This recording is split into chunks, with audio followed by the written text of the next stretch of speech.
ఇప్పుడు మీరు చూస్తున్న స్క్రీన్ షాటు ఈపీఎఫ్ ఆఫీస్లో నుంచి మనకి ఇచ్చారనమాట. మనం రిక్వెస్ట్ పెడితే పెండింగ్ ఎట్ డిఏ అని ఉంది కదా, ఏ టు జెడ్ మనకి డిలీట్ అయితే అయిపోయింది. బట్ దాని గురించి మొత్తం ఇన్ఫర్మేషన్ అంతా ఈ వీడియోలో చెప్పాను చూడండి. ఇక్కడ మీకు కనిపించేవన్నీ విడివిడిగా స్క్రీన్ షాట్లు కూడా తీసి మీకు ఎక్స్ప్లెయిన్ చేస్తాం. మీరు జూమ్ చేసి నాకు కనిపించవు కాబట్టి. సో ఇది మనకి మొత్తం ఒక 32 డేస్లో అలా వర్క్ అనేది అయితే అయిపోయింది, డిలీట్ అయితే అయిపోయింది. ఇక్కడ మనం చూస్తే ఫస్ట్ స్టేజు మనం పెట్టుకున్నాం కదా జాయినింగ్ ఎగ్జిట్ డేటు అండ్ మనం పెట్టుకున్న రిమార్క్స్, ఐ నెవర్ వర్క్ అని పెడతాం కదా, అది పెట్టిన తర్వాత అది మనకి డిఏ దగ్గర ఇలా చూపిస్తుంది అనమాట. తర్వాత డిఏ యాక్సెప్ట్ చేశాడు. ఎందుకు రిమార్క్స్లో కూడా ఇచ్చాడు, కాంట్రిబ్యూషన్ లేదంట, అలాగే ఎన్సీపీటీఎస్ కూడా లేవంట. సో అందుకే అప్రూవ్ చేశాడని రిమార్క్స్లో చూపిస్తున్నాడు ఇక్కడ క్లియర్గా. తర్వాత ఏపీఎఫ్సీకి వెళ్ళిపోద్ది డైరెక్ట్గా, అది కూడా వచ్చింది మీకు స్క్రీన్ షాట్ చూడండి.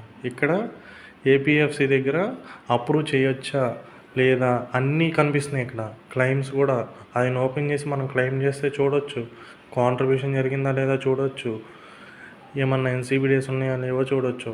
అన్నీ చూసుకున్న తర్వాతే అప్రూవ్ చేయొచ్చా లేదా అని ఇక్కడ క్లిక్ చేస్తే చాలా అప్రూవల్ అయిపోద్ది అనమాట. ఆయన ఇది మనకి అప్రూవల్ అయిపోయింది.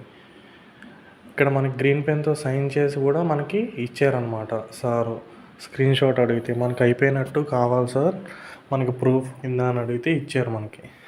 మనం పెట్టుకుంది చూడండి 15/7/2025 రిక్వెస్ట్ అనేది పెడితే నిన్న అయిందనమాట.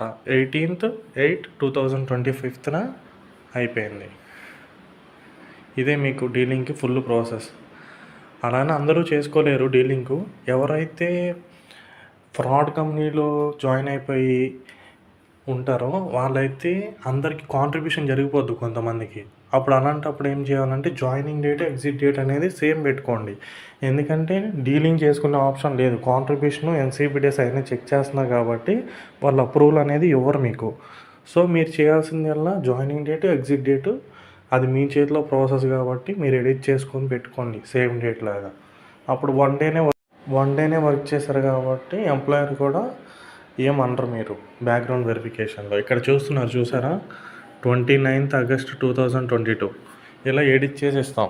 ఎవరైతే 1 month 2 month 3 month చేసి ఆ కంపెనీలో నచ్చక లేకపోతే అది ఫ్రాడ్ కంపెనీ అని చెప్పి ఎవరైతే ఎగ్జిట్ అయిపోతారో వాళ్ళు మన దగ్గర ఇలా ఎడిట్ చేయించుకోవచ్చు డేట్ని అనేది. ఓవర్లాప్ ఉన్నా సరే చేస్తాం. కొంతమంది ఓవర్లాప్ ఉన్నారని కంపెనీస్లో తీసుకోరు జాబ్కి. సో అలాంటి వాళ్ళకి కూడా joining date exit date same పెట్టమన్నా పెడతాం.